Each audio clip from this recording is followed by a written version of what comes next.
Good afternoon, my dear student. Today we shall continue with the chapter 5, that is the landform of the earth. Now, as you know that in my last class I already discussed about the different types of mountain and I already discussed about the three types of mountains. What are the mountains are? That first one is the fold mountain, second is the block mountain, third is the volcanic mountain. Now today we are going to discuss with the another type of mountain, that is called the residual mountain. Now what is the residual mountain? That which mountain are formed due to the erosional process of weathering. Which mountains are formed due to the erosional process of the weathering. This type of mountains are known as the residual mountain. Now how the weathering process? Suppose one is a mountain, this type the landforms are there, but sometimes due to the erosional process, the height of the mountain and day by day it start to be removing or it been decreasing the height. And afterward the mountain it been continue with from this portion. So this type the mountain, which mountains are formed due to the erosional process, this type mountain are known as the residual mountain. So you understand that? Now what are the examples of the residual mountain? Like the Nilgiri, Rajmahal Hills, Cascade Mountain. These are the mountains are the example of the residual mountain. So what are the examples? That the residual mountain examples are the Nilgiri, Rajmahal Hills, Cascade Mountains. These are the examples of the residual mountains.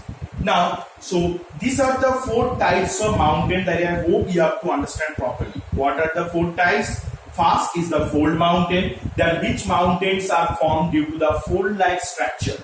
This type mountain is known as the fold mountain. Now the second is the block mountain, that due to the earthquake, when the few portion of the earth surface goes upward and few portion goes downward, that time the upward portion will form which type of mountain? That is called the block mountain, and beside the block mountain downward portion is known as the rift valley. And the third type of mountains are the volcanic mountain. So which mountains are formed due to the volcanic eruption? When the volcanic lava start to erupt and they store solidified and they store and make the cone type landform. This type of landforms are known as the volcanic mountain. And the last type of mountains, that is our final type, that is the residual mountain.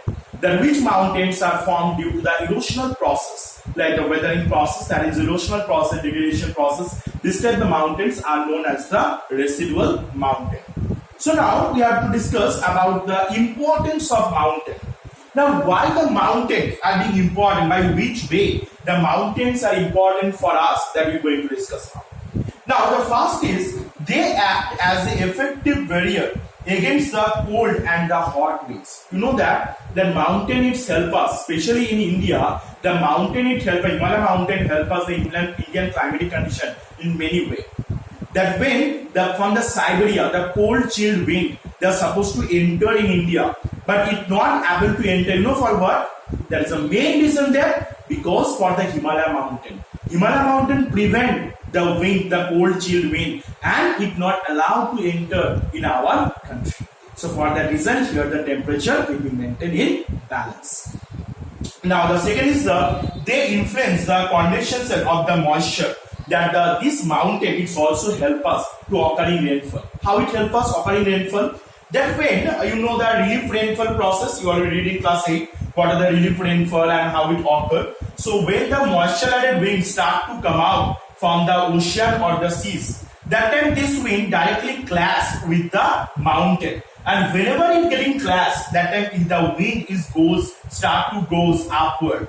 And due to this upward movement, as you know, according to the normal left side, as we go higher, that time the temperature wind goes down. So when the air goes upward, that will start to condense into the tiny droplets of water. And this area receive the high amount of rainfall. So by this way, the mountains also help us to occurring rainfall. So what is the first point? First is the natural barrier. What is the meaning of natural barrier? That when those are the barrier, means the borders area are formed by naturally, by some seas, ocean, mountain, this type region, desert, this type barrier when it formed by the nature, this type of barriers are known as the natural barriers. So the first subpoint is the natural barriers. Second subpoint is the climatic condition. Third one is that the many rivers, freshwater rivers, are originate from the Himalaya mountain also. So it's for that reason also, it mountains are the main mountain from the mountains only. They are the main source of originate of the freshwater rivers. So many freshwater rivers are originate from the mountain region only.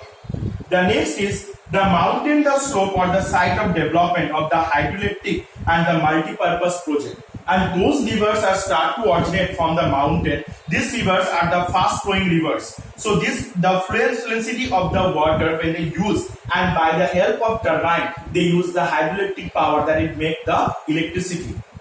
And the mountains are also the great source of different mineral resources, and also the large herb or those are the forest area, different the softwood tree, many herbal trees are found at the foothills of the mountain. So for that reason also the mountains supply or provide us many different herbal trees and also the softwood trees. Those are very valuable in the market that we get from the mountain region or the foothills of mountain. Not only this, that the mountain is the very famous for the tourism purpose also. Those areas, the mountains are present whole year. The many tourists they have to went of the region for the visiting purpose, and that increase the tourism occupation of the peoples and their economic condition that make it better way. And the next is the mountain can be developed the roadways and railways also for the mountain region only. And the mountain rocks can be used as a building material. And the mountain rocks are also used for the building material also. So these are the different ways that are the importance that why the mountain is being important for us. So you have to understand it. First, that is also known first is the natural barrier. Second is the climatic condition. Third, the source of freshwater river. Fourth, that is a supply of softwood and the herbal trees. Fifth, that the tourism place. Sixth, that the mountain that provide us the fast flowing rivers or the help us for the hydroelectricity producing. Seven, there is the mountains are those are the boulders, they help us to formation of the roads also. So I hope you have to understand about the different type of mountains and also what are the importance of mountains also. So today up to here. And next class I will discuss about the different type of cliffs.